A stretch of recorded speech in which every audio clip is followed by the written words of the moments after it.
என்று நபி ஸல்லல்லாஹு அலைஹி வஸல்லம் அவர்கள் கூறியிருக்கார்கள். இடத்துக்கு மண்ணுக்கு சொந்தக்காரங்க எப்படி இருக்கிறோம், வந்தேறி எப்படி இருக்காங்க பாத்தீங்களா. மீந்து போச்சுனாக்கா நம்ம உப்பு இறச்சி காய போட்டிருப்போம்ல வெயில மசாலா தடவி. காபத்துல அங்க உள்ள மக்கள் எதை காய வச்சிருக்காங்களோன்னு நினைச்சேன்.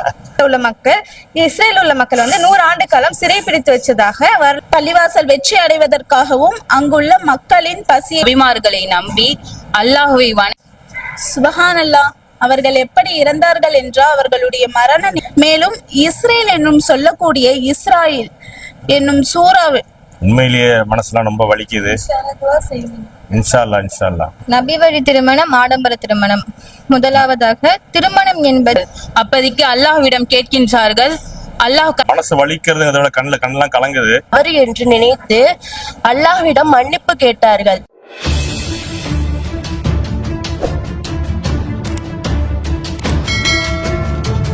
அஸ்ஸலாமு அலைக்கும்.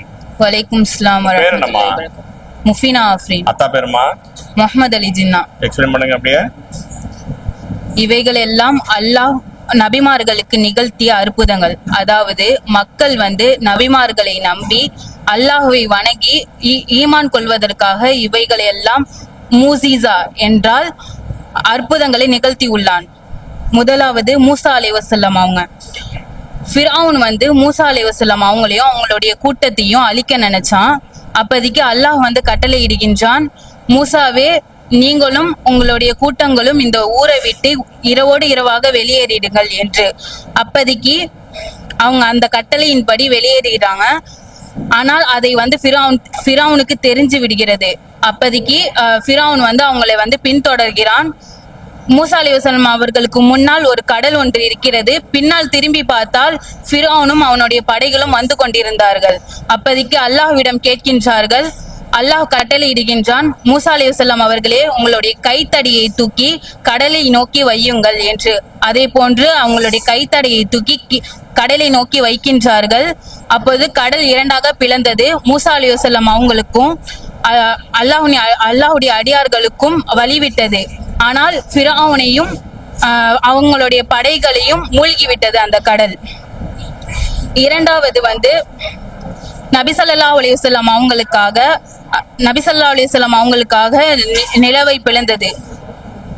மக்கள் எல்லாம் மக்காவாசிகள் நபி ஸல்லல்லாஹு அலைஹி வஸல்லம் அவங்களோட கேக்குறாங்க, எங்களுக்கு இந்த நிலவை இரண்டாக பிளந்து காட்டுங்கள், நீங்கள் நபியாக இருந்தால் இந்த நிலவை பிளந்து காட்டுங்கள் என்று சொல்றாங்க. அப்போதைக்கு நபி ஸல்லல்லாஹு அலைஹி வஸல்லம் அவங்களுடைய கையை நிலவை நோக்கி உயர்த்துறாங்க. அப்போதைக்கு அந்த நிலா இரண்டாக பிளந்தது. ஆனால் அந்த மக்கள் அந்த பிளவுக்கு நடுவில் ஹீரா மலையை கண்டார்கள். அதனுடன் ஆச்சரியம் அடைந்து அந்த அல்லாஹ் அவங்கள நம்ப ஆரம்பிச்சாங்க. மூணாவது யூசுப் அலைஹிஸ்ஸலாம் அவங்க கிணற்றில் போட்ட சம்பவம். யூசுப் அலைஹிஸ்ஸலாம் அவங்களுடைய சகோதரர்களை எல்லாம் அவங்க மீது பொறாமையும் கோபமும் கொண்டு அவங்களை கொலை செய்ய எண்ணி அவர்களை ஒரு ஆழமான கிணற்றில் தூக்கி வீசினார்கள். ஆனால் அந்த வழியாக சென்ற பயணவாசிகள் தண்ணி தாகத்திற்காக அந்த கிணற்றில் வாளியை போடுறாங்க. அப்போதைக்கு அந்த வாளியில யூசுப் அலைஹிஸ்ஸலாம் அவங்க அதுல ஏறி கிணற்றில் இருந்து தப்பித்து விடுகின்றார்கள். அதுக்கப்புறம் இப்ராஹிம் அலைஹிஸ்ஸலாம் அவங்கள நெருப்பில் போட்ட சம்பவம்.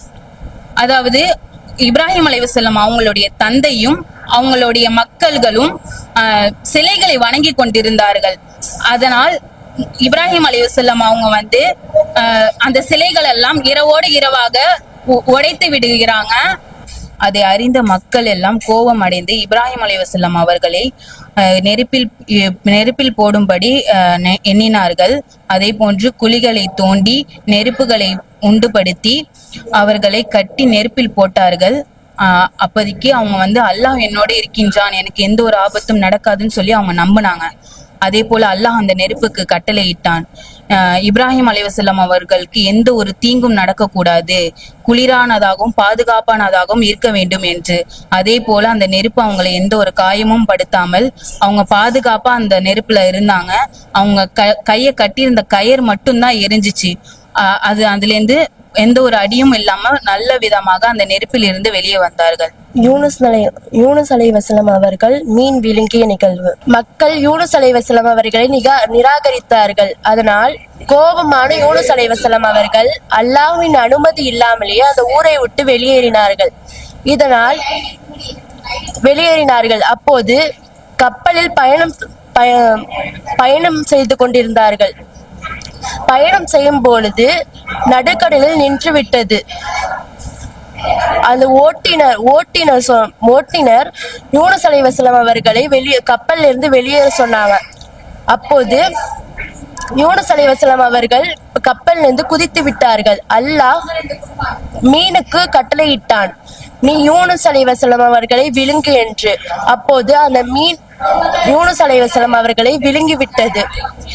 இதனால் அப்போது யூனுஸ் அலைஹிஸ்ஸலாம் அவர்கள் நான் அல்லாஹ்வின் அனுமதியின்றி நான் வெளியே வந்தது தவறு என்று நினைத்து அல்லாஹ்விடம் மன்னிப்பு கேட்டார்கள். லா இலாஹா இல்லா அன்த சுப்ஹானக இன்னி குன்து மினல் ஸாலிமீன் என்ற துஆவை ஓதிக்கொண்டே இருந்தார்கள். இதனால் அல்லாஹ் மன்னித்து அவர்களை மீன் வயிற்றிலிருந்து வெளியாக்கினான். மக்காவை அழிக்க வந்த யானைப்படை. காபாவை மக்கள் மதித்து கொண்டிருந்தாங்க. இதை கண்ட ஆபிரகாம் என்ற மன்னர் ஒரு பெரிய ஆலயத்தை கட்டினான். அந்த ஆலயத்திற்கு மக்கள் வருவாங்க, இதை வணங்குவாங்க என்று நினைத்தான். ஆனா அவன் ஏமாற்றம் தான் அடைந்தான். இதனால் கோபமான அந்த ஆபிரகாம் மன்னர் மக்காவை அழிப்பதற்கு நினைத்தான். யானை படையுடன் மக்காவை அழிக்கிறதுக்கு திட்டம் செய்தான். மக்காவை நோக்கி யானை படையுடன் வந்தான். அப்போது யானை மக்காவை நோக்கி செல்வதற்கு மறுத்தது. அப்போதைக்கு அல்லாஹ் அபாபில் என்ற பறவைகளை அனுப்பினான். அந்த பறவைகள் சிறு சிறு கற்களை வைத்திருந்தது. அந்த கற்கள் படையின் மீது வீசியது. அந்த கற்கள் படுபவர்கள் இறந்து விட்டார்கள். ஆபிரகாம் மன்னர் அழிந்து விட்டான். நூஹ் அலைஹிஸ்ஸலாம் அவர்களின் கப்பல். நூஹ் அலைஹிஸ்ஸலாம் அவர்களுக்கு அல்லாஹ் எச்சரித்தான், ஒரு பெரிய வெள்ளம் வரப்போகிறது என்று. அதை மக்களிடம் நூஹ் அலைஹிஸ்ஸலாம் அவர்கள் கூறினார்கள். ஆனால் அவர்கள் அதை நம்பவில்லை.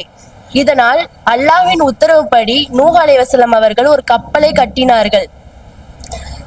வெள்ளம் வரும்போது அவர்களும் அவர்களை நம்பியவர்களும் ஜோடியான விலங்குகளும் மற்றும் அந்த கப்பலில் சென்றார்கள். அந்த வெள்ளம் வந்தது. அவர்கள் நம்பியவர்கள் மற்றும் அந்த கப்பலில் சென்றார்கள். அவர்களை நம்பாதவர்கள் அதில் வெள்ளத்தில் அழிந்து விட்டார்கள். அல்லாஹுடைய அற்புதம் ரொம்ப அருமையா எக்ஸ்பிளைன் பண்ணிருக்கீங்க. நீங்க எக்ஸ்பிளைன் பண்ணதும் அவ்வளவு அருமையா இருக்கு. அதை காட்சி பொருளா காட்டினதும் வேற லெவல். ரொம்ப அழகா அமைச்சிருக்கீங்க. மூசா நபிக்கு கடலை இரண்டா பிளந்ததா இருக்கட்டும், ரசூலுல்லாஹ் அவர்களுக்கு நிலா இரண்டாக பிளந்ததா இருக்கட்டும், யூசுப் அலைஹிஸ்ஸலாத்தை கிணற்றில் போட்ட நிகழ்வுக்கு அந்த கிணறு அப்படியே நேச்சுரலாவே அந்த மரங்கள், செடி கொடிகள், கிணறு, வாளி, மாஷா அல்லாஹ். இப்ராஹிம் அலைஹிஸ்ஸலாம் அவர்களை நெருப்புல போட்ட நிகழ்வு காமிக்கிறதுக்கு அந்த நெருப்பு மாதிரி லைட் எல்லாம் கொடுத்திருக்கீங்க. யூனுஸ் அலைஹிஸ்ஸலாம் மீன் வயிற்றுல காபத்துல அழிக்க வந்த யானை கலர் கலரா தான் வருது. நூஹ் நபி அவர்களுடைய கப்பலின் நிகழ்வு அது எக்ஸ்பிளைன் அழகா பண்ணீங்க. சூப்பர். இது என்னமா கைத்துல அதை தொங்குற மாதிரி இருக்கு? பறவைகள். என்னமா? அபாபில் பறவைகள். அபாபில் பறவையா? நான் அதை என்ன நினைச்சேன்னா சொல்லாமன்னு தெரியல. ஆமா, அஜிப்ப நாளைக்கு இறைச்சி நிறைய வரும்ல, மீந்து போச்சுனாக்க நம்ம உப்பு இறைச்சி காய போட்டிருப்போம்ல வெயில மசாலா தடவி. காபத்துல அங்க உள்ள மக்கள் எதை காய வச்சிருக்காங்களோன்னு நினைச்சேன். எனிவே அல்ஹம்துலில்லாஹ். அது பறவை தான் அப்படி பிறனிக்குதா? யாருமே சூப்பர்மா. வாழ்த்துக்கள். யாருமா செஞ்சது இதெல்லாம்? நாங்க 2 பேருமே சேர்ந்து செஞ்சோம். 2 பேரும் நீங்க அருமையா செஞ்சிருக்கீங்க. பாட்டு எல்லாம் ஒரே யூனிஃபார்மா சூப்பரா இருக்கு. போர்ட்ல அருமையா செஞ்சிருக்கீங்க. வாழ்த்துக்கள்மா. அஸ்ஸலாமு அலைக்கும். வலைக்கும் அஸ்ஸலாம். உங்க பேர் என்னம்மா? என் பேர் முஸ்பத் ரிஹானா. அத்தா பேரு? முஸ்தபா கமால். ஓகே, சொல்லுங்கம்மா. அஸ்ஸலாமு அலைக்கும் வரஹ்மத்துல்லாஹி வபரகாத்துஹு. இதுதான் பாலஸ்தீனில் உள்ள மஸ்ஜிதுல் அக்ஸா, பைத்துல் முகத்தஸ், பரிசுத்தமான வீடு மற்றும் உலகத்தின் முதல் கிப்லா. இந்த பள்ளிவாசல சுலைமான் நபி அவர்களுடைய காலத்தில் ஜின்களை கொண்டு கட்டப்பட்டது. இன்னும் நம்முடைய நபியான முஹம்மது நபி ஸல்லல்லாஹு அலைஹி வஸல்லம் அவர்கள் மெஹராஜ் பயணத்தை இந்த இடத்தில் இருந்து தான் தொழுதுவிட்டு புறப்பட்டார்கள். மேலும் இஸ்ரேல் என்னும் சொல்லக்கூடிய இஸ்ராயில் என்னும் இஸ்ராயல்களுக்கு பனி இஸ்ராயில் என்னும் சூரா குர்ஆனில் அல்லாஹ் கூறியுள்ளான். அதில் முதல் வசனம் பாரக்னா ஹவுலஹு லினுரியஹு மின் ஆயாத்தினா. மஸ்ஜிதுல் அக்ஸாவை சுற்றியுள்ள பகுதிகளை அல்லாஹ் பரக்கத் செய்துள்ளான் என்று அந்த முதல் வசனத்துல அல்லாஹ் கூறி இருக்கிறான். இதை தொடர்ந்து 2வது வசனத்துல அல்லாஹு தாலா சொல்றான், மூசா அலைஹிஸ்ஸலாம் அவங்களுக்கு கொடுத்த வேதமான தௌராத் வேதத்தை இஸ்ரேல் மக்களுக்கு கொடுக்க சொல்லி அல்லாஹ் சொல்லியிருக்கான். ஆனா அவங்க அந்த இஸ்ரேல் மக்களுக்கு கொடுக்கும் போது இஸ்ரேல் மக்கள் அந்த வேதத்தை ஏற்றுக்கொள்ளல. அது மட்டும் இல்லாம அல்லாஹ் தாலா இன்னொரு வசனத்திலையும் சொல்லியிருக்கான், இந்த பூமியை 2 முறை நீங்க குழப்பம் செய்வீங்க, 2 முறை குழப்பம் செய்யும் போது அதிகமான அநியாயமும் அக்கிரமும் இருக்கும் அப்படின்னு அல்லாஹ் தாலா சொல்லியிருக்கான். அதையே நம்ம இப்ப கண்கூடா பார்த்துக்கிட்டும் இருக்கோம். எனவே முதல் குழப்பம் செய்யும் போது அல்லாஹ் தாலா பாலஸ்தீன்ல உள்ள மக்களை பலம் வாய்ந்தவர்களாக ஆக்கிடுவான். ஏன்னா இந்த இஸ்ரேல்ல உள்ள மக்களை அழிக்கிறதுக்காக பலம் வாய்ந்தவர்களாக திருப்பிடுவேன் அப்படின்னு அல்லாஹ் தாலா சொன்னான். அந்த கோவத்தை வச்சுக்கிட்டு இஸ்ரேல்ல உள்ள மக்கள்லாம் பாலஸ்தீன்ல உள்ள நபிமார்கள் அவங்களுடைய மக்கள்கள் எல்லாரையும் அழிக்க பாலஸ்தீன்ல உள்ள மக்கள் இஸ்ரேல் உள்ள மக்கள் 100 ஆண்டு காலம் சிறைப்பிடித்து வச்சதாக வரலாறு கூறுகிறது. எனவே 2வது போர் நடந்துகிட்டே இப்ப இருக்குது. அந்த மாதிரி அல்லாஹ் தாலா முன்னாடி குர்ஆன்லயே சொல்லிட்டான், 2வது போர் நடக்கும் போது உங்களுடைய பொருட்கள் மனிதர் மக்கள் எல்லாருமே அழிஞ்சிடுவீங்க, அதை கொண்டு கடைசி காலங்கள்ல நாங்க உதவி செய்வோம் அப்படின்னு அல்லாஹ் தாலா சொல்றான். அல்லாஹ் தாலா முன்னாடி குர்ஆன்ல சொன்ன மாதிரியும் இப்ப நம்ம பார்த்துக்கிட்டோம் இருக்கோம். இப்போதைக்கு 2வது போர் நடந்துகிட்டும் இருக்கு. எனவே இந்த புனிதமான பூமியில இறந்து போகக்கூடியவங்க ஷஹீதுடைய அந்தஸ்த உடையவர்கள் அப்படின்னு அல்லாஹ் தாலா சொல்லியிருக்கான். சுபஹானல்லாஹ். அவர்கள் எப்படி இறந்தார்கள் என்றால் அவர்களுடைய மரண நேரத்தில் கூட அவர்களுடைய ஈமானை பாதுகாத்துள்ளார்கள். இதே போல் நாம் அனைவரும் நம்முடைய ஈமானை பாதுகாத்து முஃமினான மரணிக்க வேண்டும் என்று அல்லாஹ் நம் மீது தௌஃபீக் செய்வானாக. ஆமீன். இன்ஷா அல்லாஹ் நாம் அனைவரும் பாலஸ்தீனில் உள்ள மஸ்ஜிதுல் அக்ஸா பள்ளிவாசல் வெற்றி அடைவதற்காகவும் அங்குள்ள மக்களின் பசியை நீக்குவதற்காகவும் நாம் அனைவரும் இன்ஷா அல்லாஹ் அல்லாஹ்விடம் துஆ செய்ய வேண்டும். அஸ்ஸலாமு அலைக்கும் வரஹ்மத்துல்லாஹி வபரகாத்துஹு.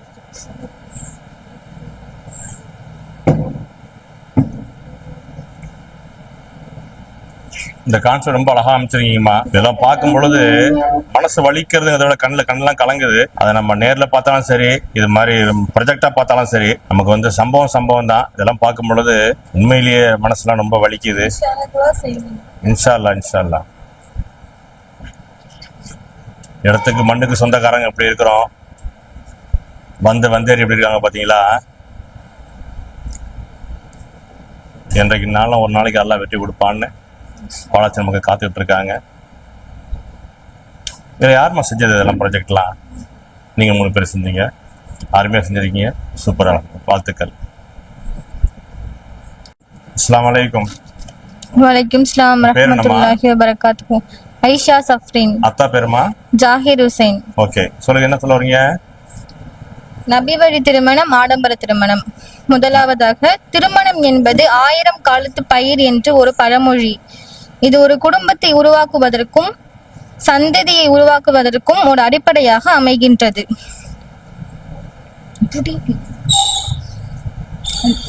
இது மஹர் ஏழைகளாக இருந்தால் அவங்களுக்கு தகுதியானவற்றையும், பணக்காரங்களா இருந்தால் அவங்களுக்கு தகுதியானவற்றையும் நாம் கொடுக்க வேண்டும். வலிமா விருந்து. அடுத்தது வலிமா விருந்து நபி ஸல்லல்லாஹு அலைஹி வஸல்லம் அவர்கள் உறவினர்களுக்கும் ஏழைகளுக்கும் கொடுக்குமாறு சொல்லியிருக்காங்க. ஆனால் ஆடம்பர திருமணத்துல வலிமா விருந்து செல்வந்தர்களை மட்டும் அழைத்து வலிமா விருந்து செய்வதால் அல்லாஹையும் அவனுடைய தூதரையும் மாறு செய்து விட்டார்கள் என்று நபி ஸல்லல்லாஹு அலைஹி வஸல்லம் அவர்கள் கூறியிருக்கார்கள். அடுத்ததாக வரதட்சணை. வரதட்சணை கேட்கும் மணமகனை என்னுடைய மகளை நான் திருமணம் செய்து வைக்க மாட்டேன் என்று பெற்றோரும், வரதட்சணை கேட்கும் மணமகனை நான் மணமுடித்து கொள்ள மாட்டேன் என்று ஒவ்வொரு பெண்ணும் முடிவெடுத்தால் இன்ஷா அல்லாஹ் கண்டிப்பாக வரதட்சணை நம்மால் ஒழிக்க முடியும். அடுத்தது புகைப்படம். திருமண நேரத்தில் புகைப்படம் எடுப்பது கூடாது. அதாவது அந்நிய ஆணை வைத்து புகைப்படம் எடுக்க கூடாது. பெண்கள் தன்னுடைய கணவரை தவிர வேறு யார்கிட்டையும் அழகு காட்டக்கூடாது என்று அல்லாஹ் சொல்லியிருக்கின்றான். ஆனால் பிறந்தது இருந்து திருமணம் நேரம் வரை நம்மளுடைய அழகை பாதுகாத்து அந்த நேரத்தில் மட்டும் நம்மளுடைய அழகை வெளிக்காட்டுவது ஹராமான செயலாகும். அழகா அமைச்சிருக்கீங்க, டிசிப்ளினா இருக்கு. யார் செஞ்சது? நாங்களும் ஷிஃபானா ஹஸ்பண்ட் 2 பேரும் செஞ்சிருக்கீங்க. அருமையா இருக்கு. நல்ல கான்செப்ட். திருமணங்கள் பேர்ல மார்க்கத்துடைய அந்த சட்டத்தை மகர் கொடுத்து ரசூலுல்லாஹ் நமக்கு சொல்லி கொடுத்த வழியில திருமணம் செய்யணும். அந்த திருமணத்துல தான் அல்லாஹ் பரக்கத் செய்றான். மாஷா அல்லாஹ். சூப்பர் டாபிக்மா. வாழ்த்துக்கள். நல்லா செஞ்சிருக்கீங்க. அருமை. வாழ்த்துக்கள். ஜஸாக்கல்லாஹு ஹைரன் கஸீரா.